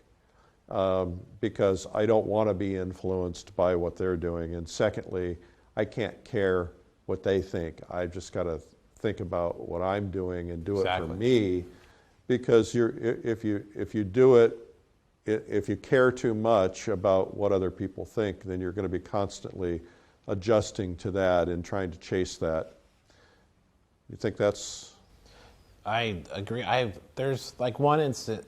Like I was out painting with the California Art Club, and it was kind of sunset time, and I remember seeing Michael Situ, and I was like, what did you use for your sunset color? And he explained to me, and he mixed it on his palette. And I was like, oh, thank you, because I was having issues with that. And then I went back and adjusted my color on my painting, not looking at his style or anything, but just the color. And that helped my painting, so I'm still learning from other artists and stuff. I do these events where we gather a bunch of artists together. They're basically artist retreats. Like we have the event we have in the Adirondacks, which is 100 painters who just get together in the Adirondack Mountains and paint. And one of the values of that is that sometimes there are 20 or 30 of us in the same spot. And in spite of the danger of, changing everything, when you do go around and you look at what everybody else is doing, you do see the possibilities. The key is not allow it to affect you necessarily at that moment in time, although sometimes you'll see something really good you have to do. But to see how 20 people interpret the same scene, or we bring all our paintings in at night, we call it the catch for the day, right? And we bring them all in at night and we look at everybody's paintings. And then you see how different people have approached it, how they've approached it with knives or with brushes or with colors or, compositions that are completely different. And it's a big learning experience. Yeah. Yep. But like to back up, you were saying like to not be influenced by I totally agree with that. Like it's really hard to not be influenced by people though, and to look at other people's stuff. You can't, like you're saying, you can't care about what other people think. You have to drive forward with what you're doing. But you can still be influenced, but you can't let that overstate your style, or you have to be your own person.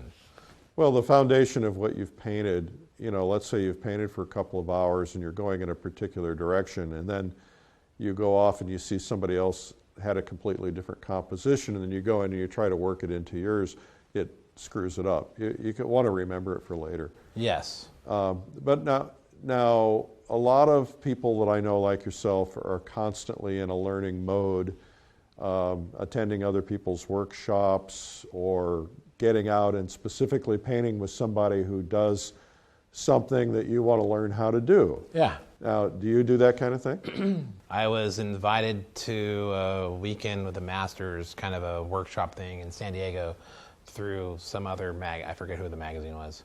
They're out of business. Yeah, them. They are. I had a free pass.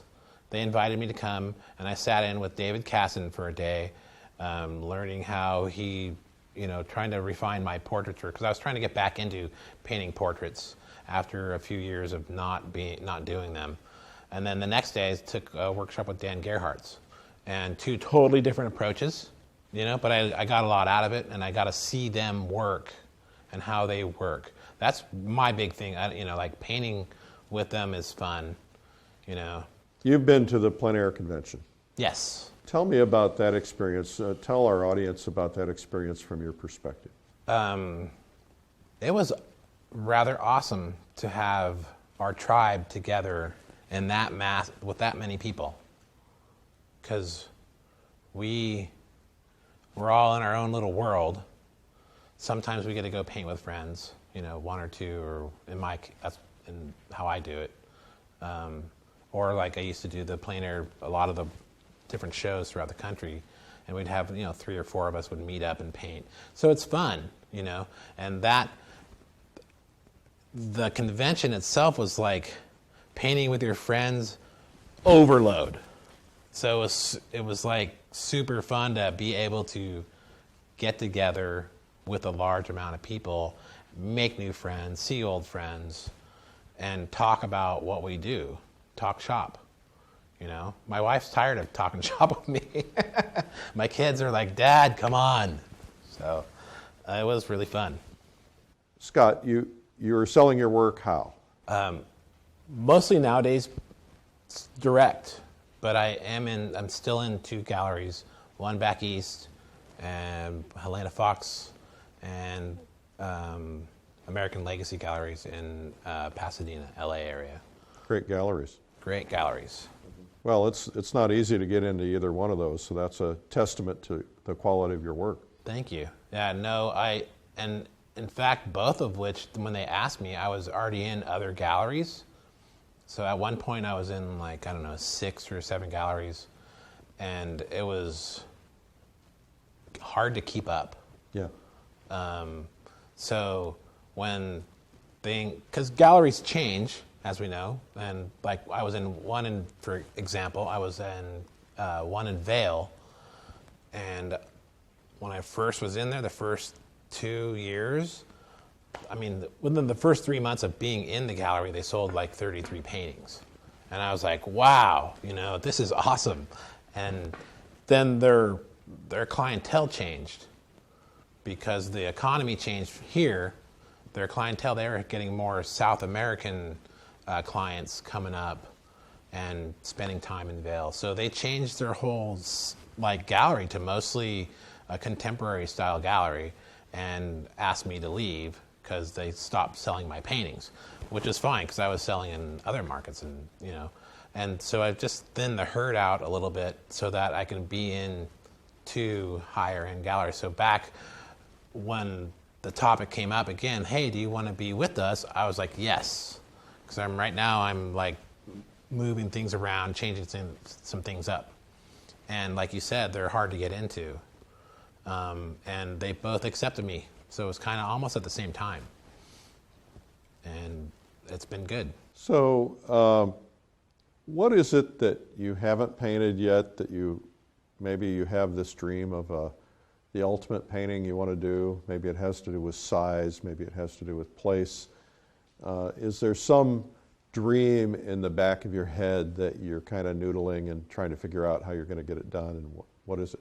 Yeah, actually I have something that's in the back of my head that I keep coming up with, like different ideas, and it would be doing, because other, Dali and other people have done modern day crucifixion scenes. Mm-hmm. So I have an idea of painting one that involves a tow truck.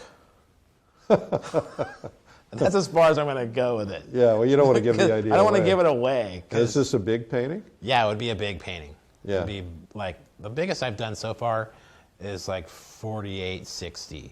Yeah. Outside 30-40. Oh, you did a mural. I remember seeing something on Facebook or something about you doing a mural. Is that right? Yes, recently I did a mural for a friend's restaurant and had to go deep in the archives of my brain of how to work as an illustrator to come up with the idea. So it's kind of like a Ed Roth meets a flying pig. So what do you paint with when you do a mural, because it's got to stand up to the weather? Yeah, I used acrylics basically through Royal Talons, used their brand, because it bonds with the cement and the stucco. How do you find that stuff out? Through the people that work for the company. Duh.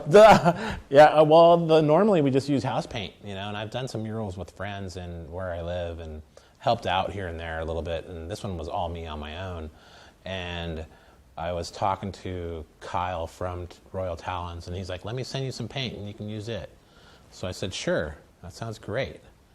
And it came out great. It was really fun to do. It took me longer than I thought. Yeah. Because I thought 3 days would be good, and then 6 days into it, I was done.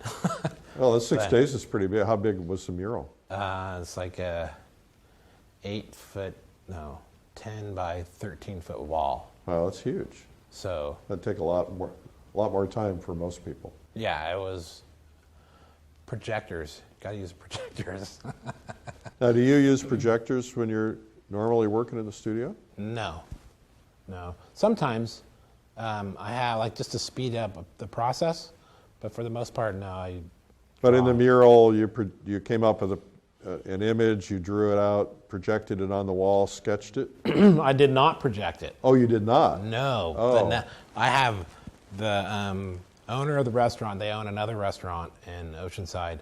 And so I'm going to do a mural on that wall, and I'm going to basically use a projector just to speed the drawing part up this next time around. So you'll draw it out on a sheet of paper or something, and then you'll photograph that, project that? Yes. Okay, so you're still drawing it? Yes. You know, we're really excited that you've been in here today. It's been fun learning about you. Is there anything else that maybe people will never find out about you that this is the opportunity to reveal? You're a bit of a rebel.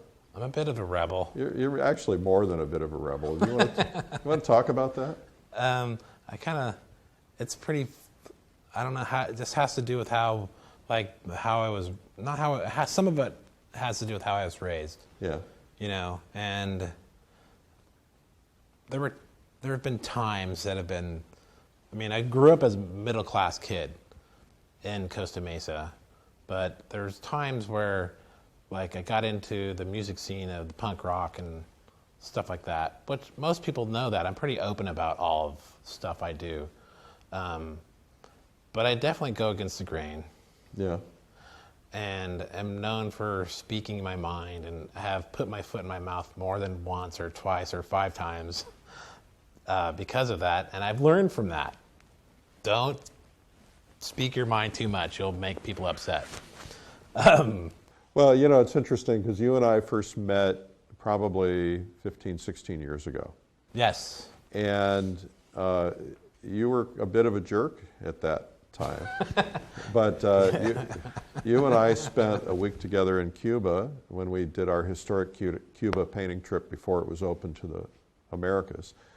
And you totally have transformed. You've become a really great guy and fun to be with, and yet you've maintained a little bit of that rebellious nature, which I think comes across in your painting.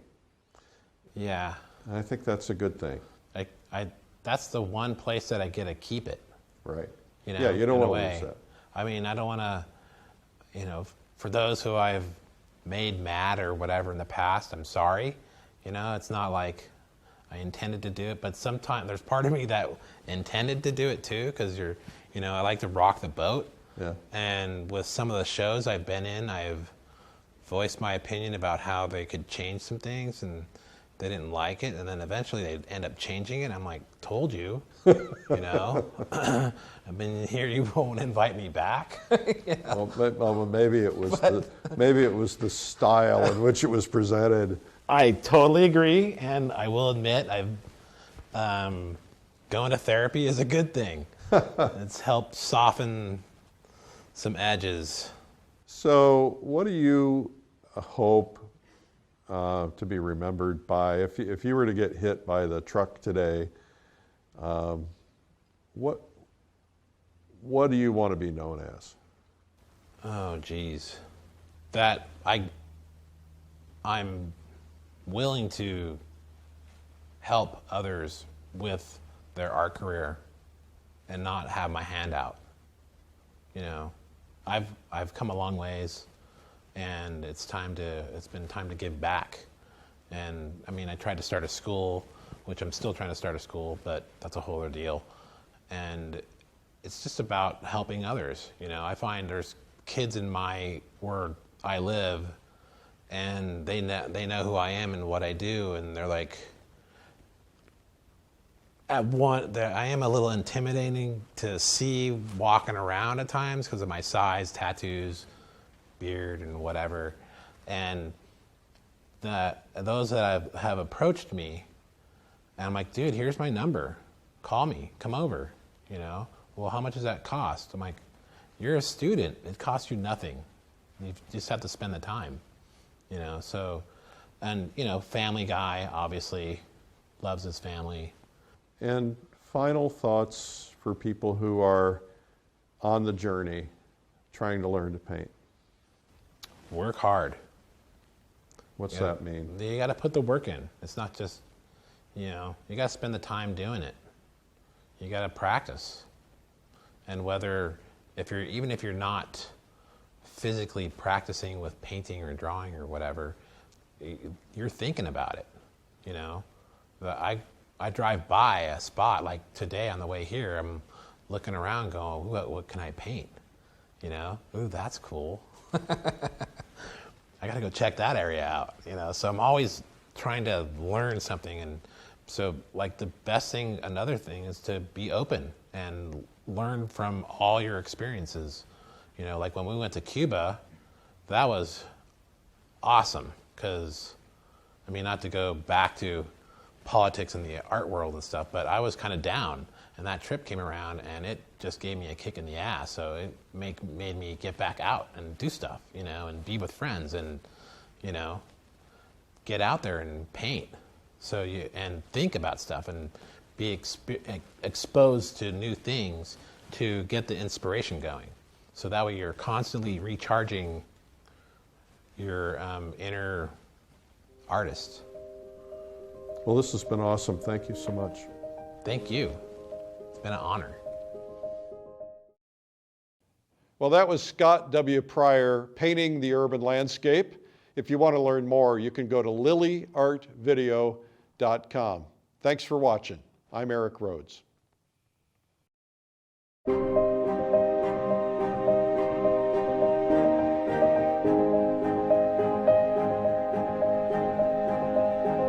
Cities are filled with incredible painting opportunities for artists.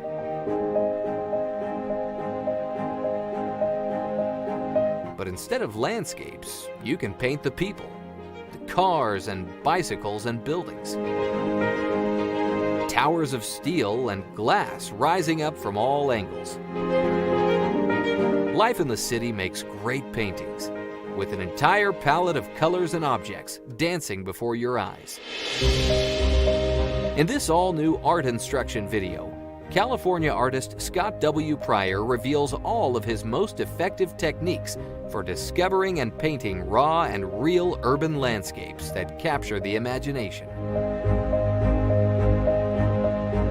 In this new video, you'll discover how to choose the right scene and give it the right feel.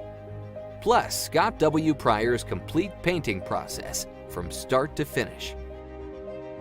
Scott will show you how to use his tools and colors to make urban scenes that come alive. This is not your ordinary video experience, but one peppered with style, as only Scott W. Pryor can do. Whether you're a complete beginner or an experienced painter, this training is sure to help you make dramatic improvements in your work. Painting the Urban Landscape with Scott W. Pryor is now available on DVD and digital video.